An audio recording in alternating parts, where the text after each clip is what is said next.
Se ci sono delle famiglie che consapevoli, informate, scelgono di non vaccinare il proprio figlio comunque, né ora né mai, i genitori sanno e devono essere consapevoli che una delle due sanzioni, oltre a quella economica, è quella che il bambino non può frequentare il nido. Così il ministro dell'istruzione Valeria Fedeli stamane, commentando quanto accaduto qualche giorno fa a Verona con una quindicina di famiglie che avevano visto i loro bimbi rifiutati dai nidi perché non in regola con la documentazione richiesta dalla nuova legge sulle vaccinazioni obbligatorie.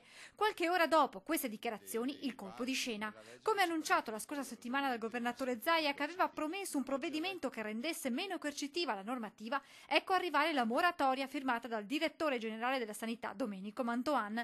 In sintesi, il decreto regionale, in attesa di ulteriori chiarimenti ministeriali e di conoscere l'esito del ricorso alla Corte Costituzionale, per quanto riguarda la frequenza di nidi e materne dell'anno scolastico 2017-2018 per i bambini già iscritti, si applicherà il regime transitorio fino al 2019-2020, anno che prevede invece la decadenza dell'iscrizione. Ci sarà quindi tempo fino al 2019 per presentare tutta la documentazione vaccinale per i bimbi da 0 a 6 anni ed evitare la decadenza dell'iscrizione. Scongiurato il rischio che qualche bambino veneto, come accaduto a Verona, si veda escluso dagli asili in assenza della documentazione richiesta.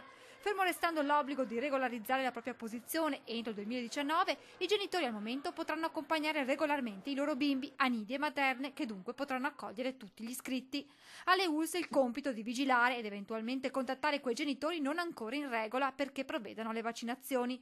Per favorire lo scambio di informazioni tra istituti scolastici e aziende sanitarie, la moratoria regionale prevede un'ulteriore agevolazione. Nel rispetto di quello che ha detto il garante della privacy, cioè che non devono essere riportati dati sensibili, le ULSS forniranno alle scuole l'elenco dei soggetti che sono stati vaccinati, che non sono stati vaccinati, senza riportare dati sensibili.